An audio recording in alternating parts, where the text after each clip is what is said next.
नमस्कार विद्यार्थी मित्रांनो, स्पर्धा परीक्षा डिजिटल लर्निंग या यूट्यूब चॅनलवरती आपल्या सर्वांचं स्वागत आहे। विद्यार्थी मित्रांनो, आज आहे 2 जून 2024। तर आपल्या डेली करंट अफेअर्सच्या सीरीजमधील काही महत्त्वाचे चालू घडामोडींचे घटक आज आपण अभ्यासूया। तर विद्यार्थी मित्रांनो, आज आपण 1 जून आणि 2 जून असे 2 दिवशीचे करंट अफेअर्स अभ्यासणार आहोत। चला तर मग आजच्या व्हिडिओला सुरुवात करूया। फर्स्ट क्वेश्चन आहे, DRDOने रेडिएशन विरोधी क्षेपणास्त्र रुद्रम 2 ची यशस्वी चाचणी कोणत्या लढाऊ विमानातून केली आहे? तर याचे योग्य उत्तर आहे सुखोई 13 MKI। तर DRDOने स्वदेशी विकसित रेडिएशन विरोधी क्षेपणास्त्र रुद्रम 2 ची यशस्वी चाचणी घेतली आहे। सुखोई 30 MKI चे ओडिशाच्या किनारपट्टीवर लढाऊ विमानातून यशस्वी प्रक्षेपण करण्यात आले। रुद्रम 2 हे क्षेपणास्त्र हवेतून पृष्ठभागावर मारा करणारे क्षेपणास्त्र आहे। बघा कसले क्षेपणास्त्र आहे, तर हवेतून पृष्ठभागावर मारा करणारे क्षेपणास्त्र आहे। आणि कोठे चाचणी घेण्यात आली, तर ओडिशाच्या किनारपट्टीवरती। आणि कोणत्या विमानातून घेण्यात आली बघा, तर सुखोई 30 MKI। हे क्षेपणास्त्र स्वदेशी बनावटीचे रेडिएशन विरोधी क्षेपणास्त्र आहे। त्याची मारक क्षमता 350 किलोमीटर एवढी आहे। रुद्रम 1 क्षेपणास्त्राची यशस्वी चाचणी सुखोई 30 MKI लढाऊ विमानाने ऑक्टोबर 2020 मध्ये केली होती। बघा, रुद्रम 1 ची यशस्वी चाचणी कधी करण्यात आली, तर ऑक्टोबर 2020 मध्ये। आणि रुद्रम 2 ची यशस्वी चाचणी कधी करण्यात आली, तर मे 2024 मध्ये। हे सीड म्हणजे suppression of enemy air defence mission मध्ये शत्रूच्या ग्राउंड रडार आणि कम्युनिकेशन स्टेशनला लक्ष्य करण्यासाठी डिझाइन केले आहे। नेक्स्ट आहे, भारतातील पहिला शहरी रोपवे कोठे बांधला जात आहे? तर याचे उत्तर आहे वाराणसी, उत्तर प्रदेश।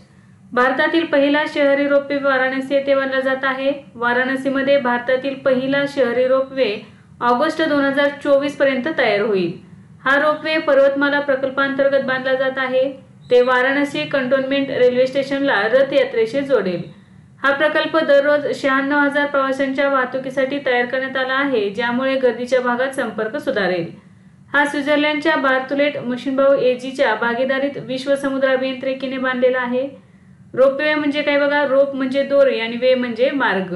तर रोपवे हे इलेक्ट्रिक वाहन आहे जे ट्रॉलीमधील तारांच्या सहाय्याने खालच्या ठिकाणाहून उंच ठिकाणी जाते। नेक्स्ट आहे, सोनी इंडियाचे नवीन CEO म्हणून कोणाची नियुक्ती करण्यात आली आहे? तर गौरव बॅनर्जी यांची नियुक्ती करण्यात आलेली आहे। जपानच्या सोनीने वॉल्ट डिझनी एक्झिक्युटिव्ह गौरव बॅनर्जी यांची भारतातील टेलिव्हिजन आणि इतर माध्यम व्यवसायांचे नेतृत्व करण्यासाठी नवीन मुख्य कार्यकारी अधिकारी म्हणून नियुक्ती केली आहे। बॅनर्जी यांनी डिझनीच्या इंडिया युनिटमधून राजीनामा दिला आहे, जेथे ते तिच्या स्ट्रीमिंग सेवेचे हॉटस्टारसाठी सामग्रीचे प्रमुख आणि हिंदी भाषिक बाजारपेठेतील कंपनींच्या टीव्ही चॅनलसाठी व्यवसाय प्रमुख होते। ते सध्याचे भारताचे मुख्य कार्यकारी NP सिंग यांची जागा घेतील। सोनी भारतामध्ये 26 चॅनल चालवते। नेक्स्ट आहे, जगातील पहिले 3D प्रिंटेड इंजिन लॉन्च करणारी जगातील पहिली कंपनी कोणती बनली आहे? तर याचे उत्तर आहे अग्निकुल। मे 2024 मध्ये भारतातील खासगी अंतराळ कंपनी अग्निकुल कॉस्मॉसने आपल्या पहिल्या सिंगल स्टेज रॉकेट अग्निबाणची यशस्वी चाचणी घेतली आहे। ही चाचणी श्रीहरिकोटा येथील भारतातील पहिल्या खासगी लॉन्च पॅड धनुष लॉन्च पॅडवरून घेण्यात आली। अग्निबाण सोर्टेड म्हणजे सब ऑर्बिटल टेक्नॉलॉजी डेमॉन्स्ट्रेटर असे या मोहिमेचे नाव आहे। या रॉकेटमध्ये जगातील पहिले single piece 3D printed rocket engine वापरण्यात आले आहे। Single piece 3D printed rocket engine भारतात तयार करण्यात आले आहे। अग्निबाण रॉकेटमध्ये वापरल्या जाणाऱ्या रॉकेट इंजिनचे नाव अग्निलेट असे आहे। अग्निकुलने 3D प्रिंटेड रॉकेट बनवण्यासाठी इन्कोनेल धातूचा वापर केलेला आहे। बघा कोणता धातू यूज केलेला आहे, तर इन्कोनेल या धातूचा वापर केलेला आहे। तर इन्कोनेल हे एक मिश्र धातू आहे जो ऑक्सिडेशन गंज प्रतिरोधक आहे आणि अंतराळ प्रवासासाठी योग्य आहे। अग्निकुल हे रॉकेट अंतराळात सोडणारी दुसरी भारतीय खाजगी कंपनी ठरलेली आहे। तर याआधी रॉकेट लॉन्च करणारी पहिली खाजगी कंपनी ही हैदराबाद आधारित स्टार्टअप स्कायरूट एरोस्पेस होती। बघा, अग्निकुल ही दुसरी खाजगी कंपनी ठरलेली आहे आणि 3D प्रिंटेड इंजिन लॉन्च करणारी जगातील पहिली कंपनी ठरलेली आहे। नेक्स्ट आहे, अलीकडेच शारजा चेस चॅलेंजर्स 2024 चे विजेतेपद कोणी जिंकले आहे? तर याचे उत्तर आहे दिव्या देशमुख। भारताची 19 वर्षीय महिला बुद्धिबळपटू आणि आंतरराष्ट्रीय मास्टर दिव्या देशमुख हिने 7व्या शारजा मास्टर्स बुद्धिबळ स्पर्धेचे चॅलेंजर श्रेणीचे विजेतेपद पटकावले आहे। दिव्या संपूर्ण स्पर्धेत अपराजित राहिली आणि तिने 5 विजय आणि 4 ड्रॉसह 7 गुण मिळवून विजेतेपद पटकावले. शेवटच्या फेरीनंतर रशियाच्या लिया गारिफुलिना आणि इराणच्या सीना मोवेद यांचेही 7 गुण होते, परंतु त्यांनी अधिक चांगल्या टायब्रेकच्या जोरावर अनुक्रमे द्वितीय आणि तृतीय क्रमांक पटकावला. तर विद्यार्थी मित्रांनो, हा प्रश्न महत्त्वाचा असणार आहे, कारण दिव्या देशमुख ही महाराष्ट्राची खेळाडू आहे. तर दिव्या देशमुख ही कोणत्या खेळाशी संबंधित आहे असा प्रश्न विचारला जाऊ शकतो. नेक्स्ट आहे, मुथ्थूट पपाचन ग्रुपचा ब्रँड अँबॅसेडर म्हणून कोणाची नियुक्ती करण्यात आली आहे? तर याचे योग्य उत्तर आहे शाहरुख खान. मे 2024 मध्ये मुथ्थूट पपाचन ग्रुपचा ब्रँड अँबॅसेडर म्हणून अभिनेता शाहरुख खानची नियुक्ती केली आहे. मुथ्थूट पपाचन ग्रुप, ज्याला मुथ्थूट ब्ल्यू म्हणूनही ओळखले जाते. मुथ्थूट पपाचन ग्रुप हा Muthoot Fincorp Limited, Muthoot Microfin Limited, Muthoot Capital Services Limited आणि Muthoot Housing Finance Company Limited यासह आघाडीच्या NBFCचे प्रवर्तक आहे. मुथ्थूट पपाचन ग्रुपचे अध्यक्ष आहेत थॉमस जॉन. नेक्स्ट आहे, रिलायन्स इंडस्ट्रीज भारतातील पहिले मल्टी मॉडल लॉजिस्टिक पार्क कोठे बांधत आहे? तर याचे योग्य उत्तर आहे तामिळनाडू. रिलायन्स इंडस्ट्रीज चेन्नईजवळ मॅपेडू येथे भारतातील पहिले मल्टी मॉडल लॉजिस्टिक पार्क तयार करणार आहे. हे उद्यान 1424 कोटी रुपये खर्चून बांधण्यात येणार आहे. उद्यानाचे बांधकाम जूनमध्ये सुरू होईल. मल्टी मॉडल लॉजिस्टिक पार्क ही माल वाहतूक हाताळण्याची सुविधा आहे. यामध्ये वाहतूक सुविधा, यांत्रिकी गोदाम, कोल्ड स्टोरेज यासारख्या सुविधा उपलब्ध आहेत. नेक्स्ट आहे, अलीकडेच भारतीय वंशाच्या कोणाची US काउंटी सुपेरियर कोर्टात न्यायाधीश म्हणून नियुक्ती करण्यात आली आहे? तर याचे उत्तर आहे जया बडिगा. मे 2024 मध्ये भारतीय अमेरिकन वकील जया बडिगा यांची अमेरिकेतील कॅलिफोर्निया राज्यातील सॅक्रामेंटो काउंटी सुपेरियर कोर्टात न्यायाधीश म्हणून नियुक्ती करण्यात आली आहे. जया बडिगा यांनी निवृत्त झालेले न्यायाधीश रॉबर्ट S. लफाम यांची जागा घेतली आहे. बडिगा यांनी 2020 मध्ये California department of health care services आणि 2018 मध्ये California governor office of emergency services येथे वकील म्हणून काम केले होते.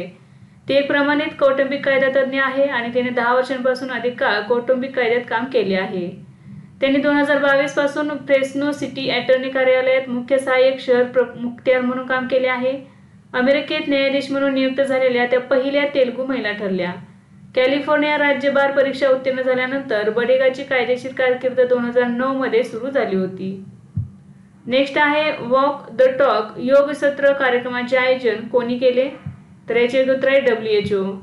मे 2024 मध्ये WHOने वॉक द टॉक योग सत्र कार्यक्रमाचे आयोजन केले. आगामी आंतरराष्ट्रीय योग दिनानिमित्त जिनेव्हा येथील संयुक्त राष्ट्रांमध्ये भारताचे स्थायी मिशन आणि जागतिक आरोग्य संघटना यांनी प्लेस डेस्टिनेशन्स येथे वॉक द टॉक योग सत्र कार्यक्रमाचे आयोजन केले होते. केंद्रीय आरोग्य सचिव अपूर्व चंद्रा, WHOचे महासंचालक टेड्रोस अधनॉम घेब्रेयेसस आणि भारतातील इतर वरिष्ठ अधिकारी या कार्यक्रमात सामील झाले. नेक्स्ट आहे, अलीकडेच गीतानास नौसेदा कोणत्या देशाचे राष्ट्रपती झाले आहेत? तर याचे योग्य उत्तर आहे लिथुआनिया. लिथुआनियाचे राष्ट्राध्यक्ष गीतानेस नौसेदा यांनी जवळपास 75% मते मिळवून पंतप्रधान इंग्रिडा सिमोनित यांच्या विरोधात पुन्हा निवडणूक जिंकली आहे. सिमोनितवरील हा दुसरा अध्यक्ष विजय आहे. यापूर्वी त्याने 2019 मध्ये 66% मतांनी त्यांचा पराभव केला होता. नौसेदा एक मध्यम पुराणमतवादी नेते आहेत आणि ते युक्रेनचे भक्कम समर्थक आहेत. नेक्स्ट आहे, आशियाई विकास बँकेने 2023 मध्ये भारताला किती कर्ज मंजूर केले? तर याचे उत्तर आहे $2.6 अब्ज. आशियाई विकास बँकेने वर्ष 2023 मध्ये भारताला $2.6 अब्ज कर्ज मंजूर केले. शहरी विकास प्रकल्पांसाठी कर्जाचा वापर, ऊर्जा क्षेत्राला चालना देणे, कनेक्टिव्हिटी वाढवणे यासाठी याचा वापर करण्यात येणार आहे. ADBने भारत सरकारला तांत्रिक सहाय्यासाठी $23.53 दशलक्ष कर्ज आणि $4.1 दशलक्ष अनुदान मंजूर केले आहे. नेक्स्ट आहे, सामायिक समृद्धीसाठी पाणी या विषयावर 10वा जागतिक जलमंच कोठे आयोजित करण्यात आला? तर याचे उत्तर आहे बाली, इंडोनेशिया. इंडोनेशियातील बाली येथे 10व्या जागतिक जलमंचाचे आयोजन करण्यात आले. तर 18 ते 25 मे 2024 दरम्यान याचे आयोजन करण्यात आले. याची थीम होती सामायिक समृद्धीसाठी पाणी. फोरमने जलसंवर्धन, स्वच्छ पाणी आणि स्वच्छता, अन्न आणि ऊर्जा सुरक्षा आणि नैसर्गिक आपत्ती कमी करणे या 4 महत्त्वाच्या विषयांवर लक्ष केंद्रित केले.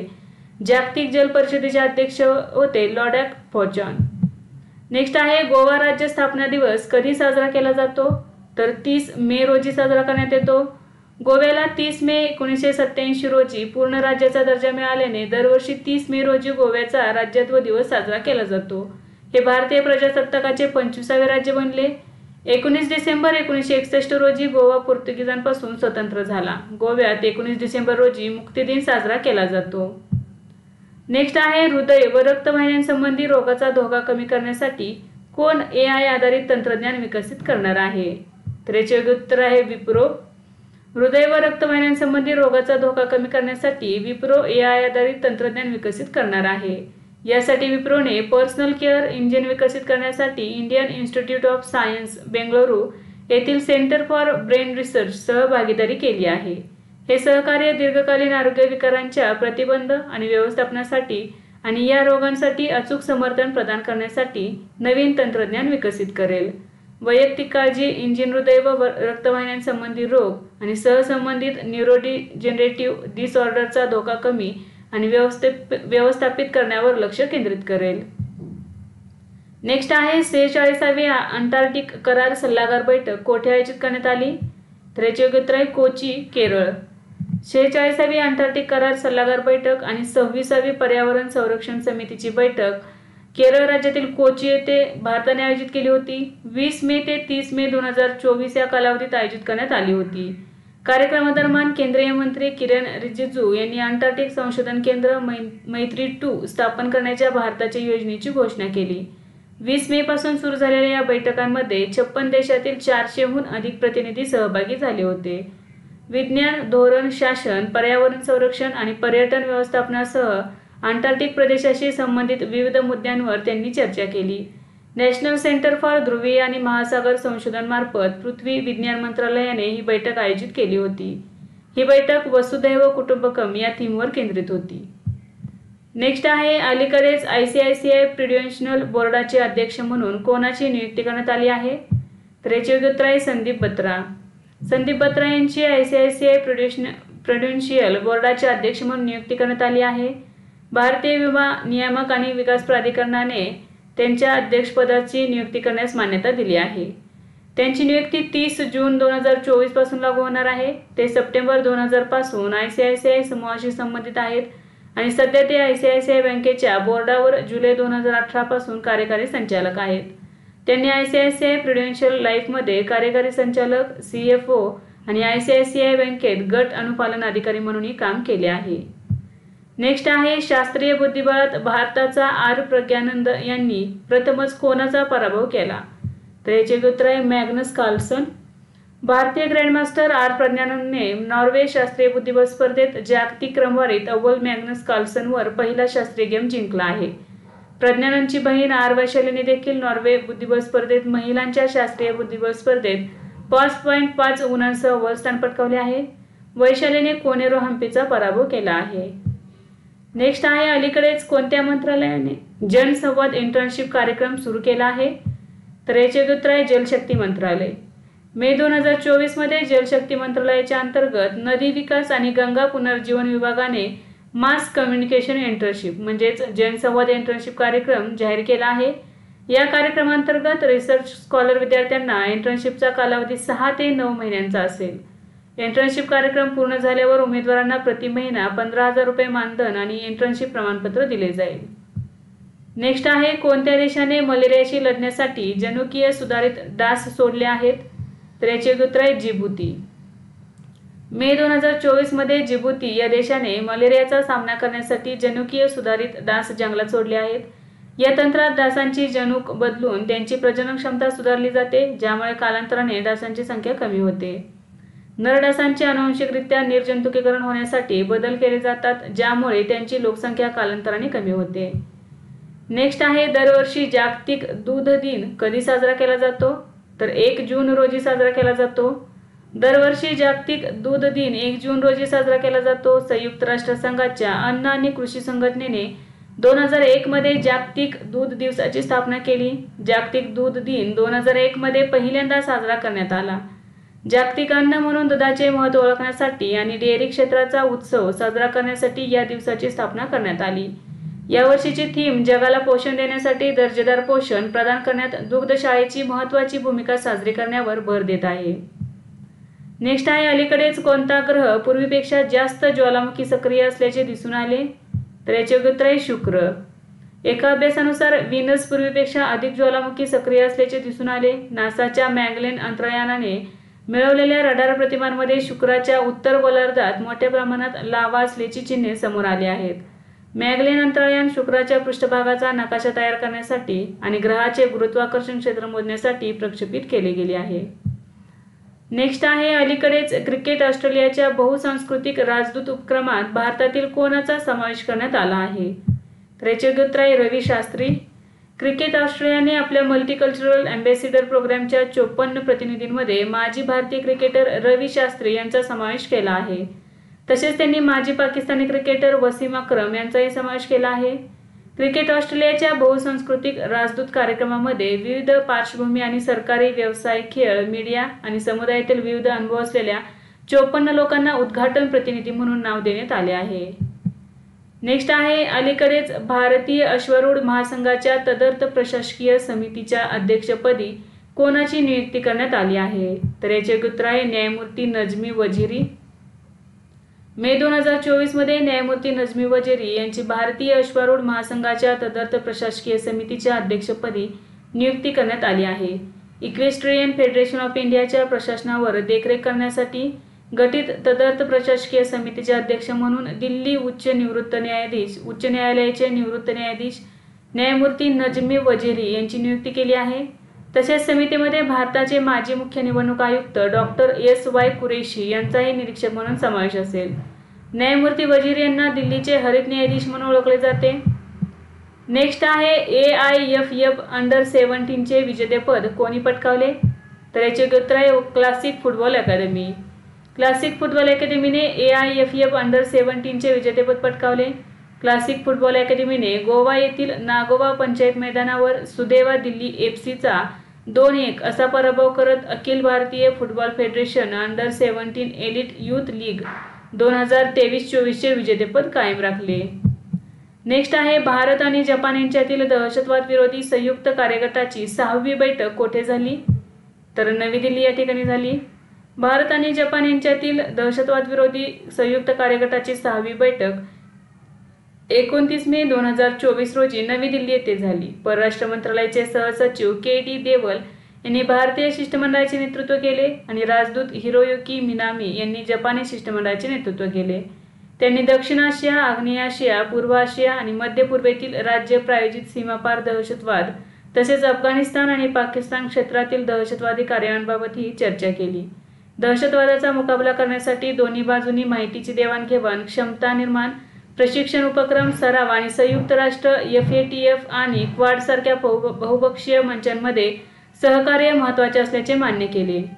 तर सिटीवरील संयुक्त कार्यगटाची 7वी बैठक टोकियो येथे होणार आहे.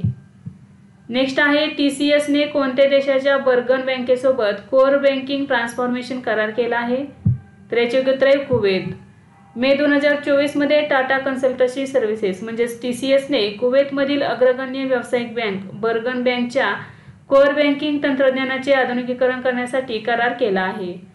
TCS बर्गन बँकेला अनेक स्टँड अलोन लेगसी ॲप्लिकेशन समकालीन युनिव्हर्सल बँकिंग सोल्युशनमध्ये एकत्रित करण्यात मदत करेल, जे नाविन्यपूर्णतेला चालना देईल आणि ग्राहक संबंध मजबूत करेल. बर्गन बँक ही कुवेतमधील सर्वात नवीन व्यावसायिक बँकांपैकी एक आहे. तिचे प्रादेशिक नेटवर्क 160 पेक्षा जास्त शाखा आणि 360 ATM आहेत. नेक्स्ट आहे, अलीकडेच भारतातील पहिली स्वदेशी MRI प्रणाली कोणी बनवली आहे? तर याचे उत्तर आहे Fisher Medical Ventures. Fisher Medical व्हेंचर्सने त्यांची चुंबकीय अनुनाद इमेजिंग प्रणाली तयार केली आहे, ज्याने हे साध्य करणारी देशातील पहिली कंपनी असल्याचा दावा केला आहे. त्यांचे मुख्यालय चेन्नई येथे आहे. कंपनी विशाखापट्टणममधील आंध्र प्रदेश मेडटेक झोनमधील उत्पादन सुविधेमध्ये MRI प्रणाली विकसित करत आहे. तर विद्यार्थी मित्रांनो, आज आपण काही महत्त्वाचे चालू घडामोडीचे घटक अभ्यासले. यासारखेच नवनवीन व्हिडिओ पाहण्यासाठी चॅनलला लाईक करा आणि सबस्क्राईब करायला विसरू नका. धन्यवाद.